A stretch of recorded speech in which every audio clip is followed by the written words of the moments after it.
But I don't know it. Okay, team, we're gonna start the meeting relatively on time. So I'm calling us to order at 5:06.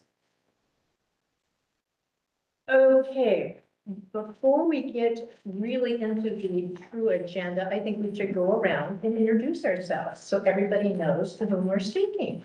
And we'll start with Rebecca.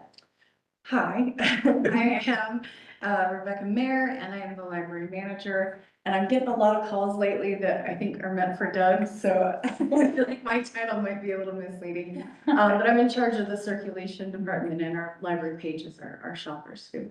And then also along with Mel Nelson, I run the book nook. And by the way, real quick, we are selling tote bags at the search desk and from the book nook, so make sure to take a look for you later tonight. Sarah Flackman, Assistant Library Director. I work really closely with our librarians on programs, collections, and get to do all the sorts of fun stuff too with the library. And I'm Janet Dalgard. I'm, I guess technically chair. You are? I am more than But you're actually. I'm really. And I've been with the library for over 40 years in different aspects of it. And love the library, love every aspect of it, and all the people. Okay, I am Nick Bertram, also on the Westland Library Foundation, other Westland District. No one's gonna say that. I'm Clemson Springer. I'm also on the foundation board and just in the neighborhood and love this library, so glad to be helping it. Thankful for all people so far and those that go after me. I'm Doug, the library director. I sit here and pretend I know what I'm doing when it comes to the library, but I have, as you can tell, very good people working with me. I also oversee community services and open communications for the city. I've been here 11 years. Before that, I sat on this board with Janet for 11 years. We don't die. Hello, I'm Mary Baumgartner. I am City Council President, and I am now the City Council Liaison for the Library Advisory Board. To be here. Welcome. Thank you. My name is Rachel Hyde. I'm on the board. Lived in Westland for 10 years and big library fan. Happy to be here. My name is Renee Wilkinson. I have lived in Westland for 4 years. I have 3 children, 5 and under. And by day, I'm an academic, a researcher, but by night, like right here, I'm on the library advisory board member for the past year. Everybody might talk to say, so I'm just like, abundance of function. Thank you. Also on the library board, we've lived in Westland for 14 years, and I've got 2 kiddos that are now in middle school. Moving from the library. Oh. Yay, team, okay, now we'll go to the agenda. If everybody's had a chance, well, any public comments? We did not have anybody. Good, just, just, okay. Review and approve the minutes. Everybody had a chance to go over them? Somebody will make a motion to approve them?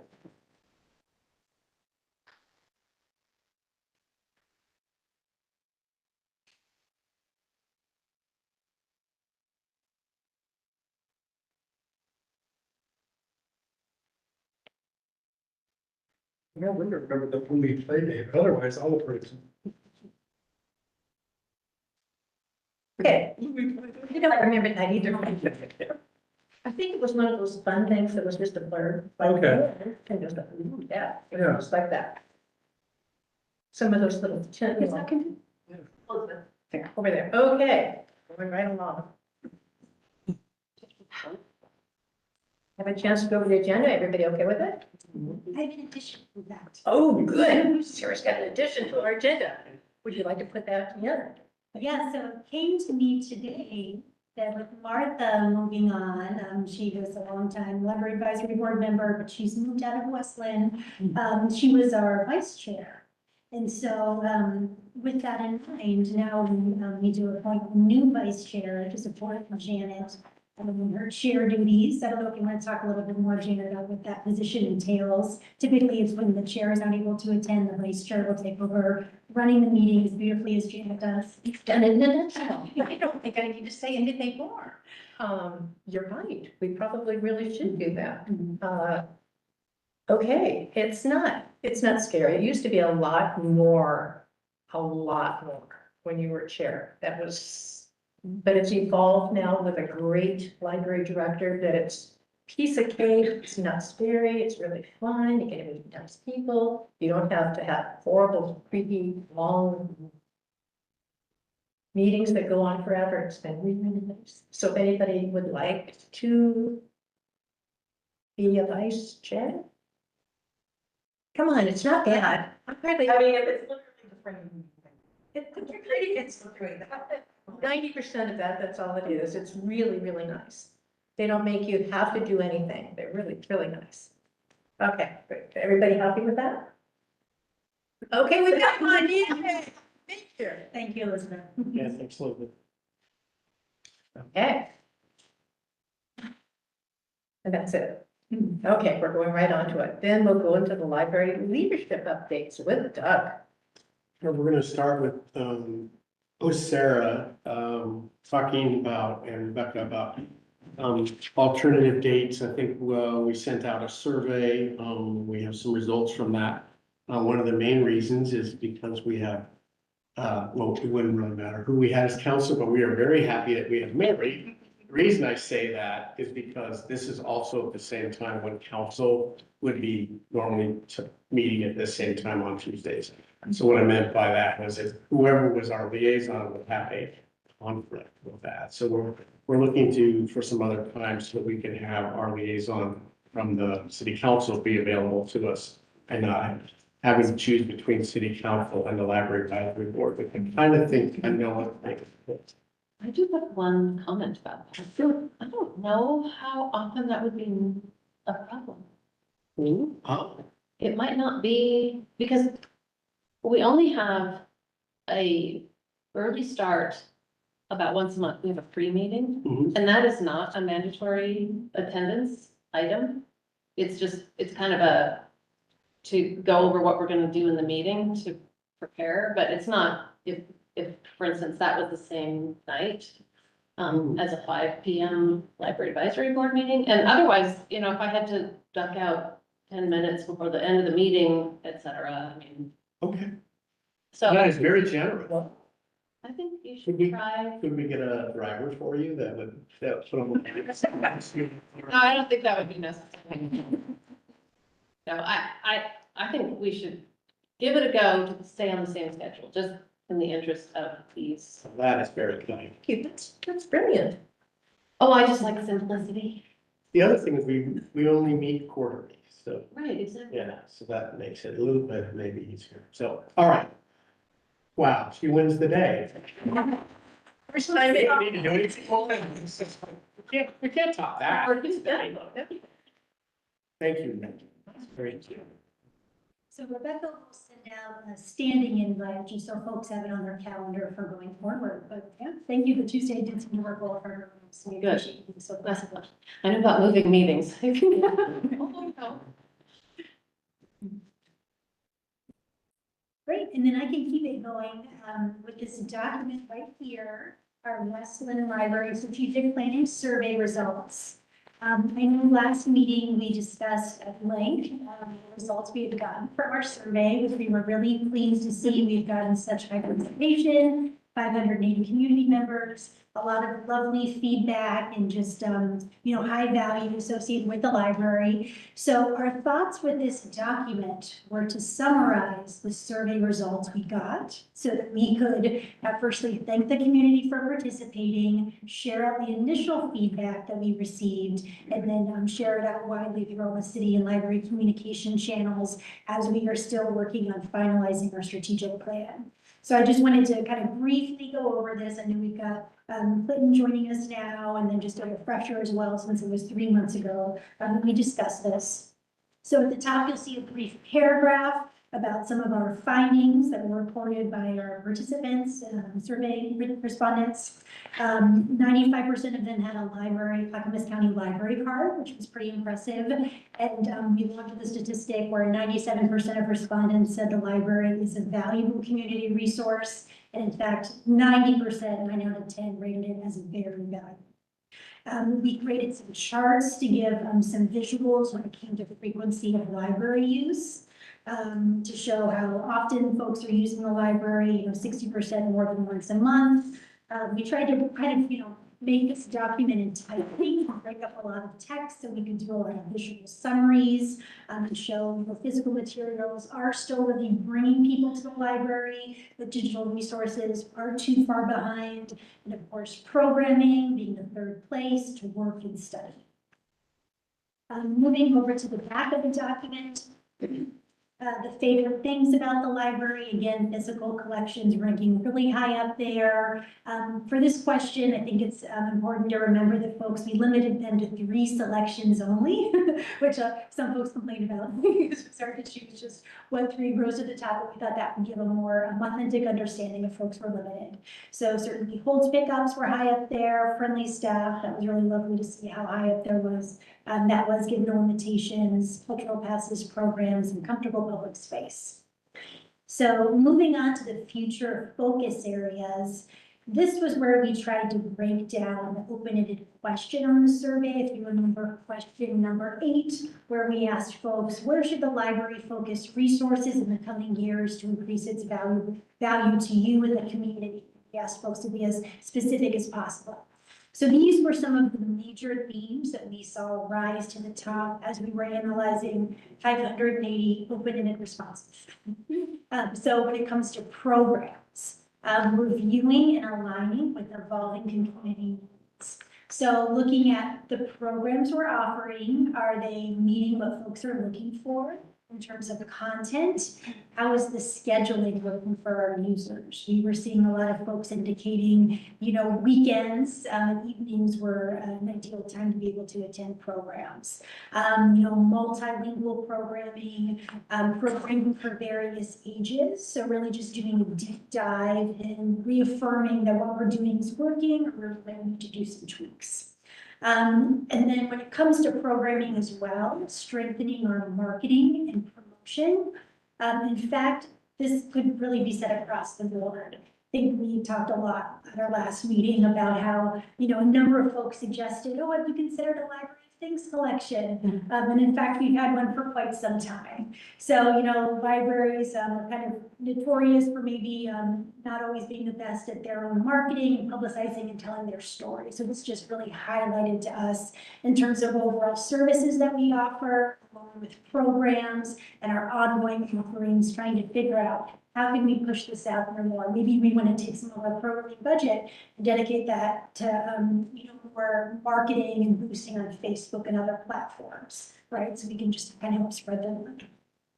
Collections, of course, you heard quite a bit about expanding access to print collections. There was a lot of feedback about just having access, long holds list, having access to the lucky day items, really wanting to bolster that and figuring out, okay, where can we pull a little bit of money here to make a bigger impact and being able to find what people are looking for, especially enticing people to visit the library regularly, which is what part of what our Lucky Collection does. For digital materials, talk a little bit more about that later on. We're somewhat limited in what we can do because we vote on that as a consortium, but we are prioritizing as much as we can, increasing that budget. Along with improving discoverability of unique and high interest collections. We talked a little bit about that with Library of Things. We've actually reallocated or relocated a lucky day to be front and center, right? When you walk in, our whole shelves, on further reflections, the patrons have reported they're looking a little bit cluttered, right? And having all of our lucky day on top of that and like things. So we decided, okay, we want to rearrange where items are to just have front and center what most people are looking for. Tyson, right when they're walking in the door, and we moved our library of things out there as well. And that's been really well received. So even just small, simple things about where you place what, this is always a great time to reevaluate, what's working, what's not, and make tweaks from there. And then lastly, space and accessibility was another large theme that rose to the top. And the feedback, so investing in technology, digital access, parking, I would say, was really the number one. Can you believe, was the number one thing that folks had, kind of the biggest challenge that they experience, and that's obviously, a more difficult one, but Doug's gonna talk a little bit later about some ideas we have that can potentially help mitigate that or perhaps improve communication around our parking. And lastly, continued development of the makerspace. Folks know we do have all these cool tools, but we don't have a written platform right now for people to use them. And happily with our Holly Bruce Jones endowment, that's something we're working towards and anticipate being able to have a accessible makerspace later on this spring. So any questions so far? Okay, great. And then the last section, I went ahead and took, that you all should have here. The optional question 16, how has the library made a difference in your life or the greater community? Well, as part of us wanting to be better at sharing our story, right? Telling our story, sharing the impact. We went ahead and created roughly by size, the themes that we were finding in the feedback. So as you can see, what we were hearing a lot of was creating lifelong readers, place to relax, free access, safe and welcoming. So I encourage you to read the feedback as well if you have a chance. I think Nick had asked about this at our last meeting. And it's, if you have any other thoughts about ways that we could share this out, yes. I was profoundly touched by these responses. It is so hard to get qualitative response data from folks. They're busy, and the level of detail to some of these, it has had such a huge impact on so many lives. Like it inspired me to go into the literature and see like how accessing libraries is related to later health and well-being, if there have been empirical studies. There's a really good one that was released about 7 days ago in the Journal of Public Health. I'm not older Australians, but anyway, these are really, really wonderful. And I wondered if there was a way to have like an art installation or something that just visually shows all of the responses so that people who took the time to respond could feel like, their feedback is valued, and then the rest of the community can see what a profound impact it's had on so many lives. It's just something should happen with these exact responses because this is really powerful. I really appreciate your feedback. I love the idea of an art installation. If there's, maybe high school students that are interested in doing something, or even just, printing them out and putting them up somewhere. I just, as a library patron, I would love to see this coming in and reading. It's just, it's really beautiful. People coming to the library for decades, someone remembering that it used to be in a one-room firehouse. Yeah, that's true. Yeah. We know that. Talking about coming from like, That's what I'm. disadvantaged backgrounds and how valuable the library was for them, as a space to come and to use as to facilitate their love of reading. And it's beautiful information. And as a researcher, I would love for it to be available to people to, just to treasure these responses and, validate the time that folks took to give this feedback. I know one of the things we had discussed was potentially making a video where we selected, several of them have, staff reading versions, visual. That was stirring background music. But it's like on Instagram, which is, we had it just typed up and you just have like, 4 pages at a time, boom, boom, boom, boom. On Instagram, and you could do them all, and you could just repeat them. Like every week or something, maybe share it. Because Instagram, it's free, and all you have to do is just type it, and you can have any kind of instrumental music you want.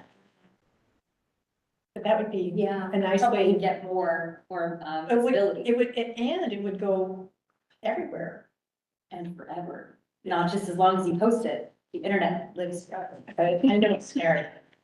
Then I was even thinking, the way the TV screens sometimes flash in there, in the library. The bright sign. Right side, that's. What about having, some of those ever so often throwing in a page on that? Easy. This is what I love, just incorporating it into what we're already doing. I was even wondering for a monthly newsletter, maybe having. But I mean, to make people sit down and read it, that's, whereas if it flashes, ever so often, oh, well, that's interesting, or like, heaven forbid, someone actually takes the time and makes a giant poster in here with like maybe 5 of them, and you could just read it. That type of thing sometimes people do. You could put something in the bathroom. That's kind of weird, but it could be like, playing. I was thinking, where could you play audio that wouldn't disturb people? And In the they just- bathroom, Yeah, perfect. I thought you were referring to like a review of the blue that you have. No, oh, It's like inside each stall. but- no, I was thinking of like, you walk in the bathroom and you hear these people reading and you, I love them. The only person that looks. It's something we tied into National Library Week. I think it starts April 6th. Like a way to kick off, like an Instagram thing or, like it could kick off that week. You'll continue it if you want to. Forever. And maybe like offer, like let people know how they can continue offering feedback so that you could continue getting that. Maybe that's another way to solicit. Yeah, maybe when people hear them, they want to do their own, like, what's that story for?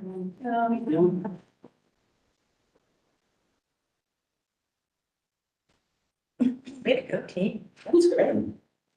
Okay, Sarah, back to you.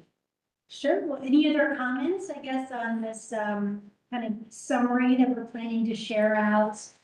We wanted to share it with you all first. We're planning to share it with library staff, get their feedback. They will have an opportunity to read through the entire survey results.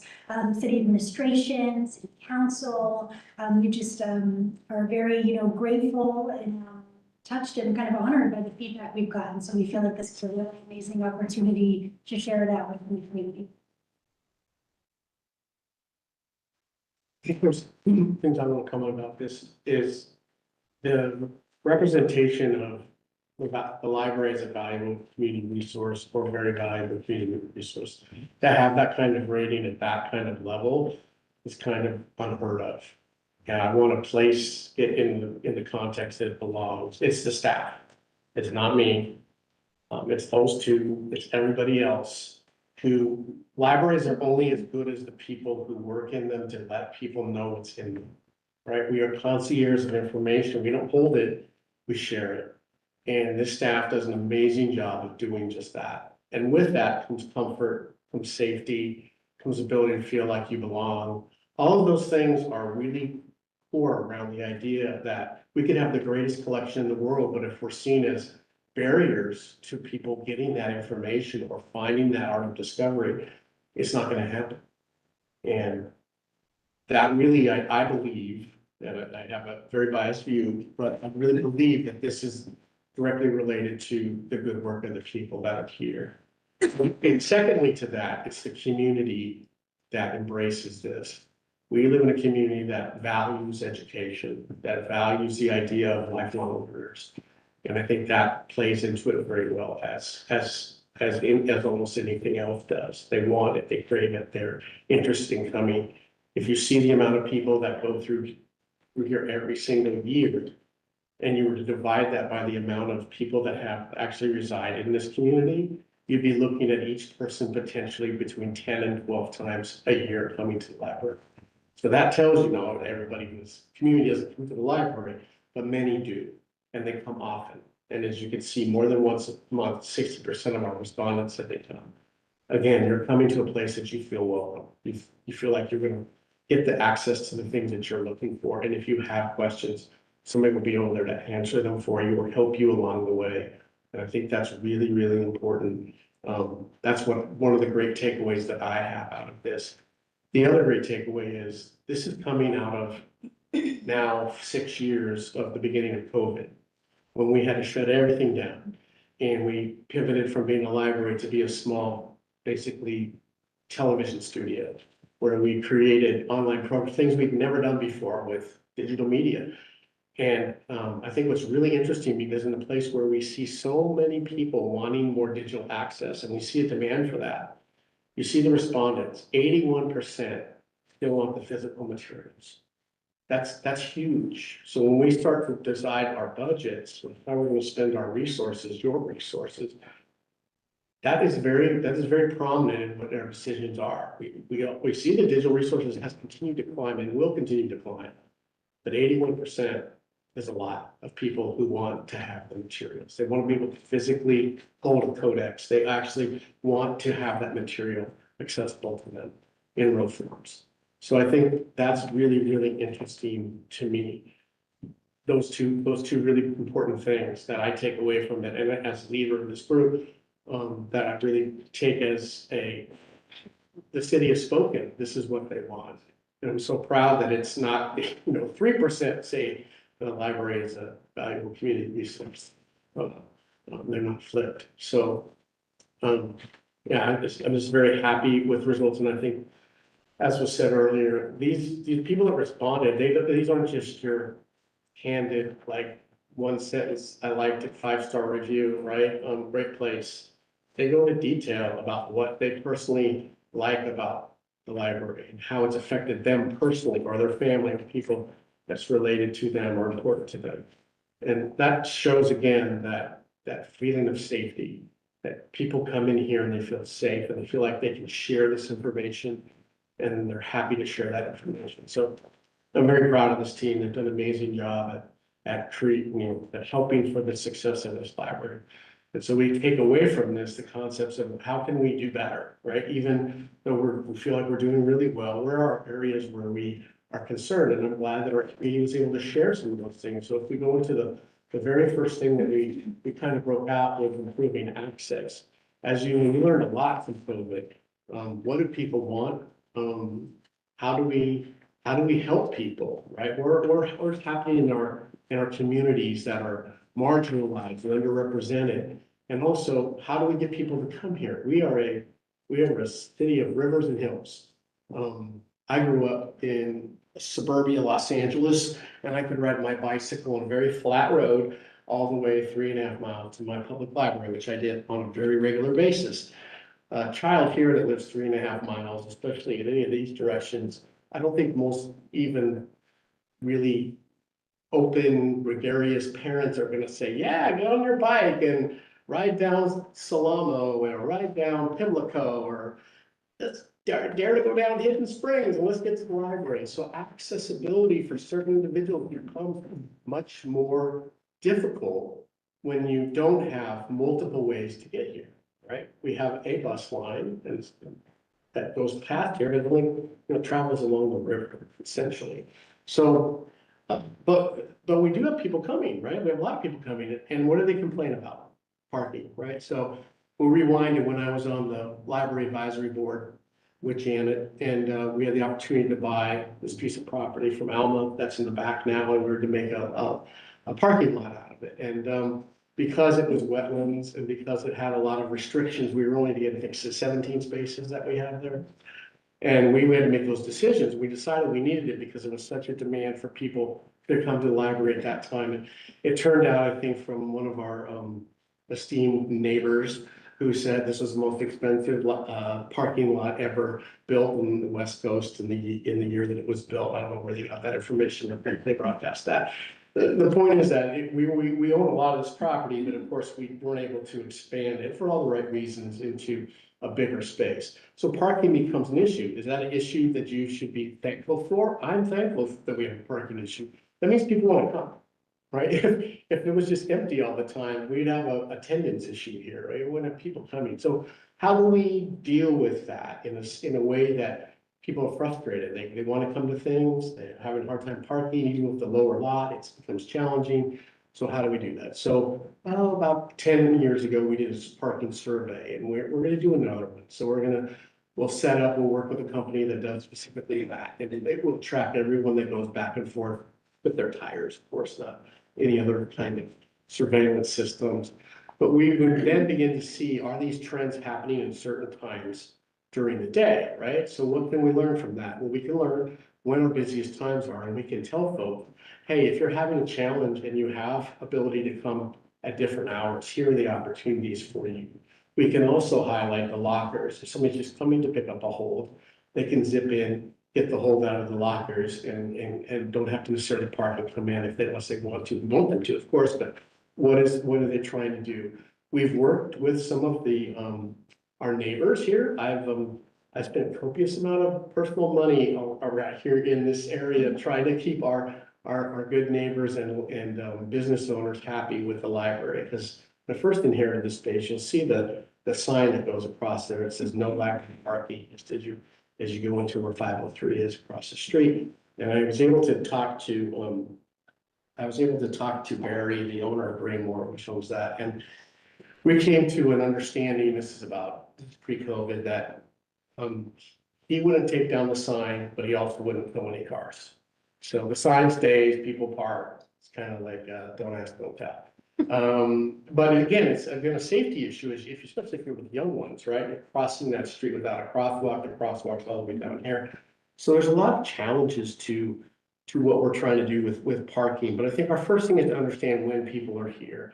And also continuing to work with our neighbors to see if there's places where staff can park, right? If we could take some of the staff away from the parking spots, I could free up a few more spots. So I know Sarah's been great. She's been parking in the new spaces that are right down here by the new law firm, just across from Burns. From Blitz Street and Blitz and Burns. So we're looking to other options and letting people kind of know that. I remember an old counselor once said, one day we'll have self-driving cars and the city can own cars, and then they can just send people out to have people say, hey, I want to go to the library. So they would requisition the car and I would go up, pick up people and bring them to the library and take them back. And that's actually happening in Northern California now, and also in the Phoenix, Arizona area. So maybe that will be the state of how we do that. We'll have our own cars to deliver people back and forth from places. But it is an important thing that we need to kind of re-examine and see where are we at. Timing of programs, what we learned for COVID and creating a lot of online programming was people then wanted to enjoy the idea of access, and they may really want to go to a program at 6 p.m. Example like tomorrow, like Q&A with our new chief Rollins. There are a lot of people that want to go to that, but 6 o'clock might not be the perfect hour for them and their family. And so, TV be here to tape it and record it so people can see it. We record a lot of things and we offer a lot more online programming because we understand that people's lives are busy and people want access to information at their own convenience. So oftentimes it's not that the program is necessarily something that they're not looking forward to going to. They're looking forward to having some sort of participation in that, but they just don't have the accessible time to do it. So again, we continue to reevaluate those things and then equitable access. If we don't have, if all we do is pander to a few people, how are we forgetting the other people who are really important in our community too? So it's important that we are continuing to do those outreach components to the library so people can understand the things that we offer here, the importance of it, and that they're all welcome. And this is in part, one of our great partners is the school district.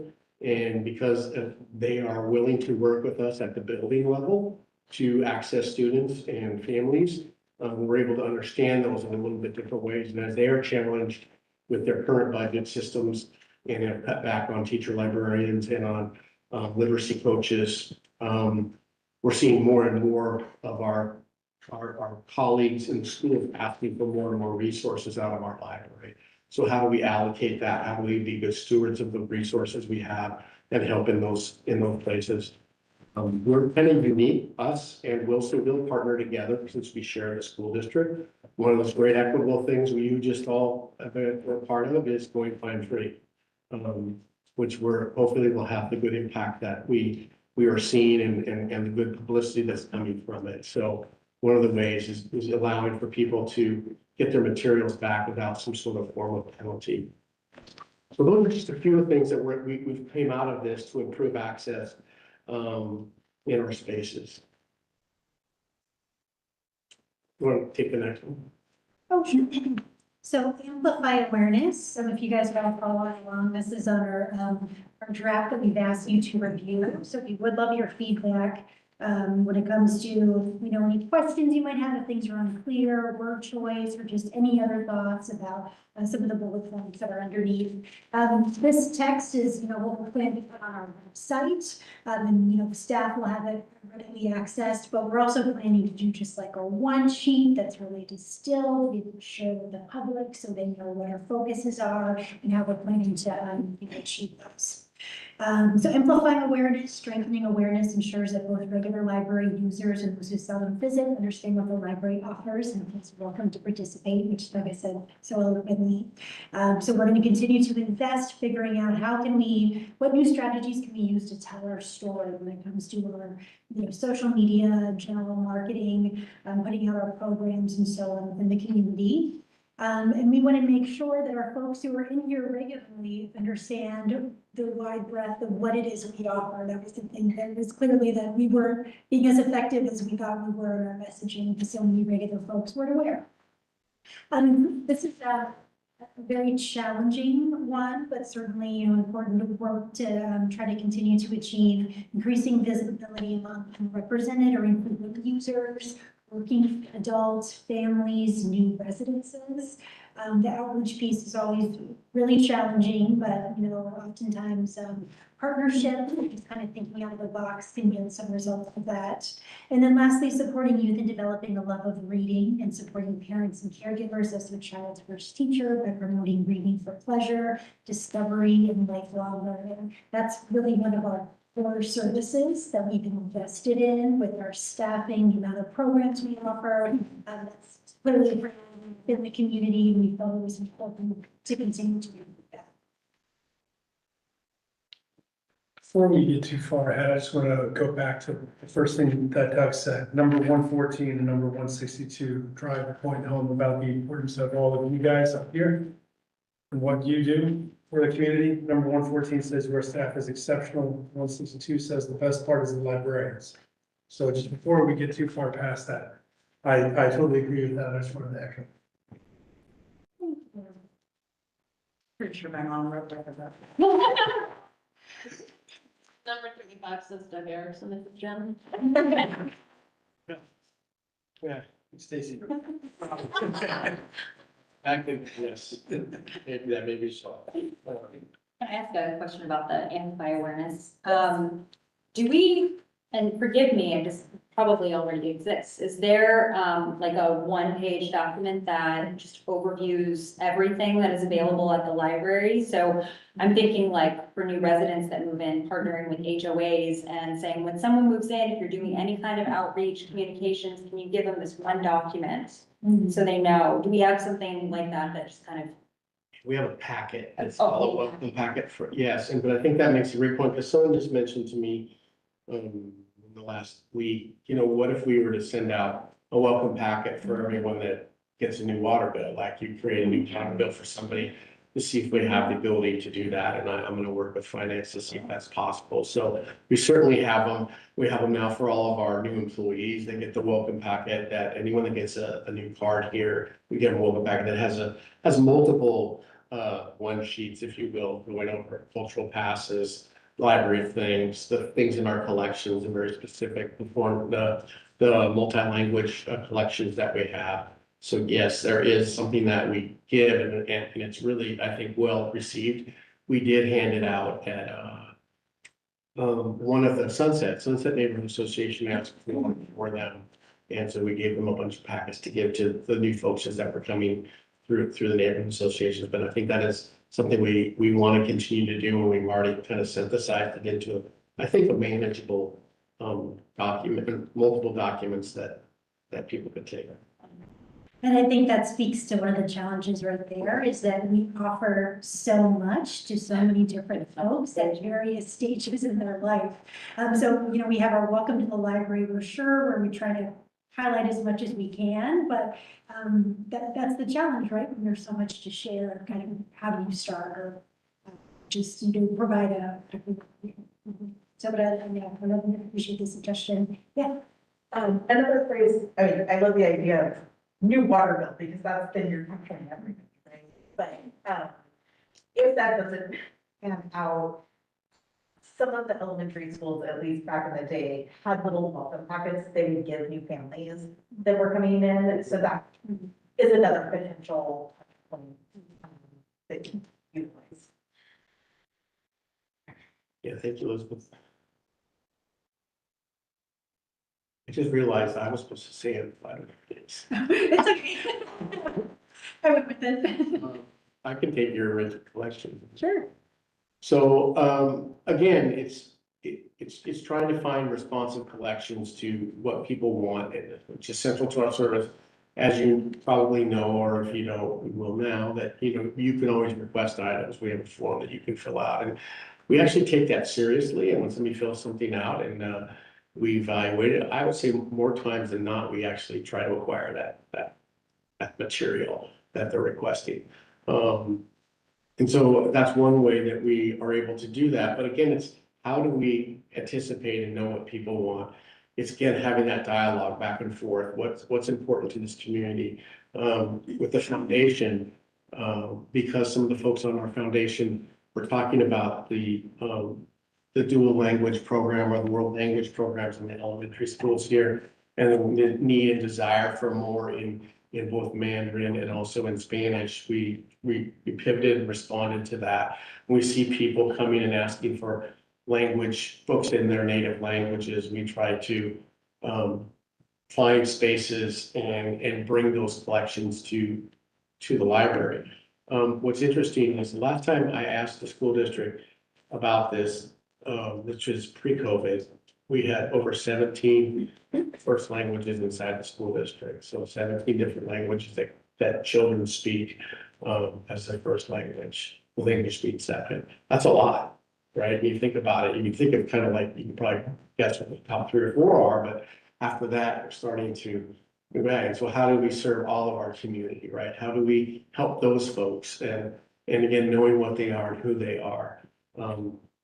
We built a Harry Potter collection, which we tried to get every single one of those 17 languages represented in at least one book, and we do have that in our systems.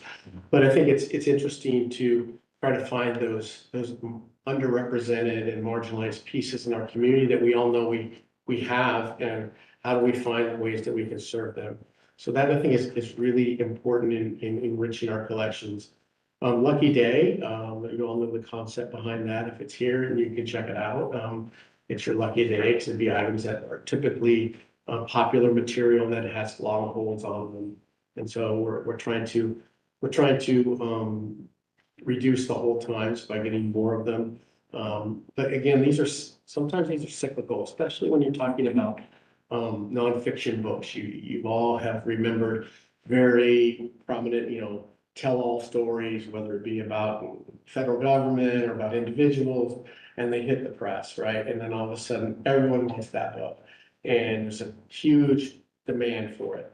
But those demands typically in library land last about 6 months, and then it's on to the next thing. Well, now, if you continue to fulfill those holes at a 5-to-1 ratio, as we try to do, you now have a bunch of books that nobody wants anymore 6 months later. They invested a lot of resources into them. So you have to look at trends. There's also a term in the book world called hypermodern firsts, which are the same thing, only in fiction. Books that just kind of splash and everybody wants them, and you can't get enough copies of them. And you, especially those that are, we kind of know the clientele of the serial authors, whether it used to be James Patterson or Louis L'Amour or Nora Roberts. So those folks are people have like large followings, and they all want those books. You kind of understand that, you know where that sits into your systems. But then there's these new authors and new ideas and whatever's out, and everybody wants a copy of it. So those are challenging pieces, because you want to be able to provide them, but you also know the lifespan is going to be much shorter than another book. So it's just finding those balancing spaces. Lucky Day is one of those areas where we hope to reduce the holes. And then how can we highlight some of discovery in our unique collections? Oftentimes it's putting books that you think are really great next to books that everyone else are really popular. How do you introduce people to new ideas? A lot of it is window shopping, right? How often are we caught by something through the eye? I always use the example when we go to the grocery store with this list that our partners give us and say, this is what we need. I'm not great I'm great at getting everything on the list, but I'm usually adding a few, well, what? I think we use that, and I'll put that in the cart, right? That art of browsing, that art of, window shopping, if you will. How often you walk into the library with this distinct, like, I'm gonna pick up my books, or I'm really interested in this, and something catches your eye, and you're like, I wanna check that out, right? And you take it, right? That happens through discovery, right? And so how's that art discovery? How do we promote materials without really highlighting, like, this is really important, you should all read this? You put it next to something that's everybody else recognizes, and we say, well, why, the brain says, why is that next to this? That must be good too, because I really like that. And these are some of the ways that we've learned through libraries, facing books out on a shelf. So you'll see rows of books with their spines out. And now we turn one or two books out so you can just see the front of their cover. It's another way of highlighting materials that maybe not get highlighted before. Because ultimately, in libraries, in public libraries, we run off systems that really decide whether we keep a book is how often it's checked out. If an item isn't checked out for a year and a half or 2 years, that book is probably not going to be here in the library too long. That doesn't mean it's not a great book. It just hasn't circulated. And we have to, get new things, take the things that aren't being used out. We're working on special collections or archive that keeps everything. And so it's really a challenge to make sure that the materials that we have are being used and that they're used appropriately. What you wouldn't want is to buy a book and see it's really great and see it has no checkouts in 18 months, right? And that's across the whole system. That's not just our library, but the whole county system. That would be challenging, right? If you were a selector, because I know our folks spend a lot of time focusing on making sure these collections represent what our community wants and what our community needs. And they take it very seriously. So they spend a lot of time looking and trying to decide how we build our collections. So enriching our collections is really an important piece for us. We want to continue to learn new ways in which we can enhance that. Enhancing spaces. This is always one that is, we are always looking for new things because we have a very good partner in our library foundation. Over the last 12 months, maybe it's been 18 now. How long since we got our first pod? It's been about a year. Yeah, getting these pods that we have, which have been hugely successful, and people wanting to use them. So private spaces that are accessible to single users and also multiple users. We have 2 of each kind, and we're hoping to expand more as we can afford to do them. Is again allowing for that quiet space. If any of you have worked over in what we call the kind of the quieter area, the fireplace room, or just the inside of the main library, oftentimes when our children come after school or preschool has just gotten out and families are downstairs, that noise, as beautiful as our library is, just carries up and right on over that bridge and right into our spaces, right? And so a lot of people are challenged that, the library is noisy. And it can be, we can admit to that. So how do we create some spaces where people can actually concentrate, do work? And we found those to be very successful. But really, we're looking at all our spaces because we got the pods. It did allow us to begin to build the library of things inside the library of things, the makerspace, inside the old Trillium room, which will give it more access to people now into the storage room downstairs, which very limited access to. So it's always recalculating, rethinking, reimagining what the library can be. How many of you literally are checking out DVDs these days? What's that? Okay, that's great. We're seeing a really decline in that use because that medium isn't usually what people are using anymore. They're streaming, they're using streaming services to access their media. So, one of the reasons why Canopy is so popular is because it allows you to have those resources or some of those resources available to you, as well as just use them as you need them or as you have time to. So this means that certain areas are becoming more and more, we have to reevaluate, is the space that we're using for our DVDs or our books on our audio books, the physical audio books, not downloadable audio books, is valuable. This is still valuable. This is valuable space. We're not going to be able to expand or build onto the library, but how do we look at some of these spaces and say, is it better used in a different way? We see a real decline in magazines. We've seen them really decline and people wanting to use them. Newspapers the same way. Most people are accessing their content online.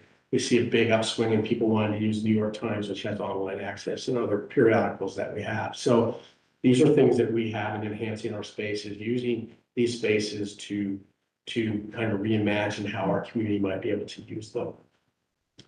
And then what are places outside the library, potential for a future bookmobile? A lot of our libraries around us are getting bookmobiles, and we see that as an emerging trend, as a possibility, both from a technology standpoint for sharing digital literacy and information literacy, but also taking it to the community.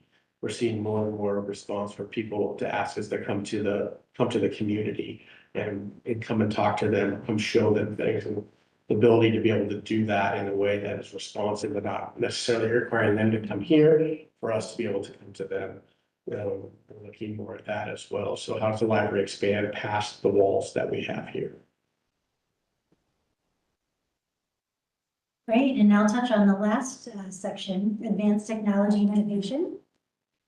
Our key areas of focus here are expanding and refining the makerspace, so work in progress, ensuring it supports a wide range of creative technology and skill levels. Growing the library of things, which I know we've talked about quite a bit, but including technology-forward items to support learning, exploration, so folks can try something before they consider purchasing it, or just stay up to date with their technology skills. Planning for computer lab update that improves our equipment reliability. Right now, our public computers are certainly showing their age, so we're excited about being able to have them be more reliable, more updated with the latest software, functionality. And then lastly, review and align in-person and virtual programming to meet patron interest and priorities and strengthen access for a wide range of users. So for that, we're wanting to, continue to offer a variety of platforms for people to utilize the library to suit their needs. So for instance, some programs like speed friending would be really challenging to do virtually. Maybe you could do some Zoom breakout rooms, who knows, but that would make sense that we offer that in person. Whereas for a lot of our author talks in person, we just weren't seeing, the traction of folks coming out. But then our public speakers consortium service that we offer allows people to attend, 3 author talks every month at their own time on a variety of interests, and does this beautiful job curating with lots of different perspectives, genres, and so on. So, exploring resources that can meet people where they are in their busy lifestyle. We're trying to, continue to refine and adapt and ensure that we're providing many different access points.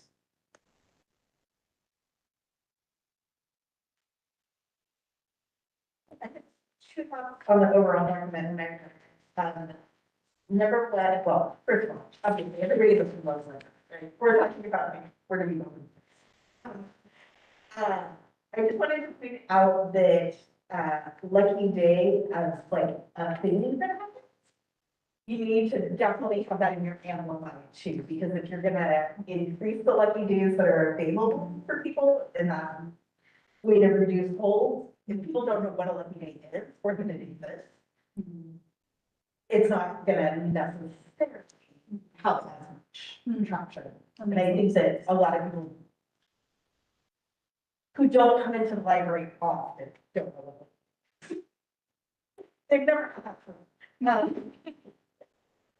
And then in spaces, Doug, I like how you spoke about the children's voices bubbling up, but also just when you think about where to put things or how to move things, think about where the movement spaces are too, in particular, that hallway essentially from the front door straight to the stairs. That's where you have little kids running, excited to get downstairs to the children's area or to the hollow or whatever. And so just remembering the movement space as well as the spaces that are on.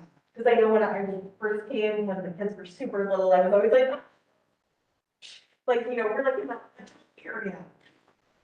And so just, please don't, however,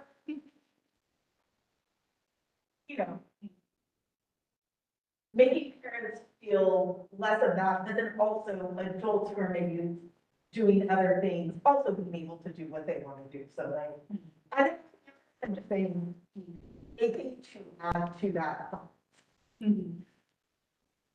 Thank you. Yeah, thank you. Any other thoughts or suggestions?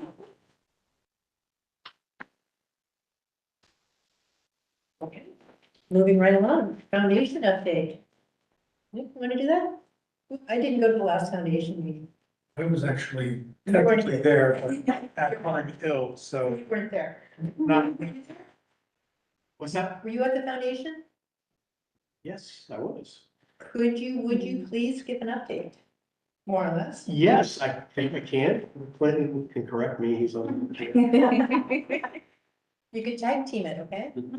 Yeah, I think that I think we talked about last time about upcoming, events like summer reading, something for that, for the Holly Grace Jones, for those of you that don't know.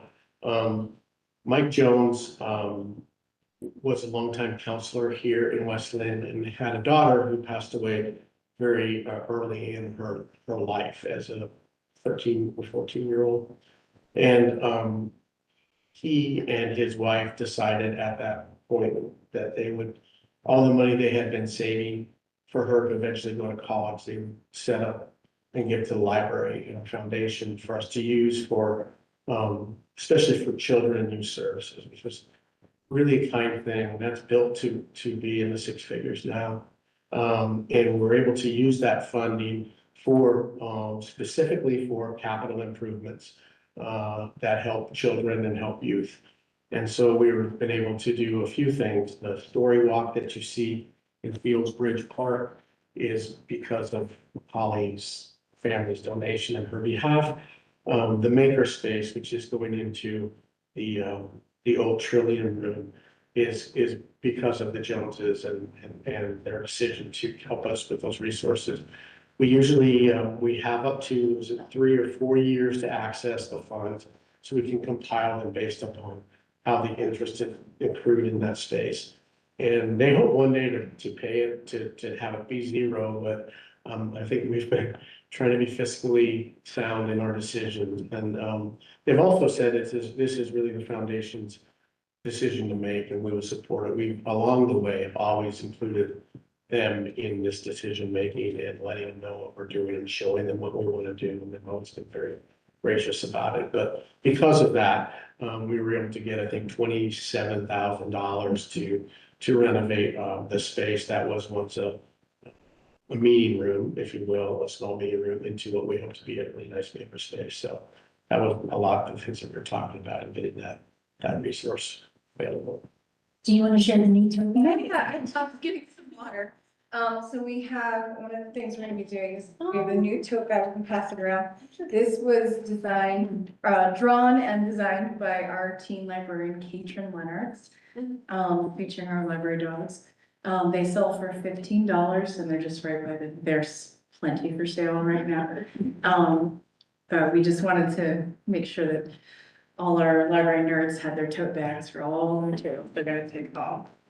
Yeah, I better give one. I bought the books, but I didn't realize there's a bag I could have bought. Absolutely, yeah. so will we sell those during the summer at those markets?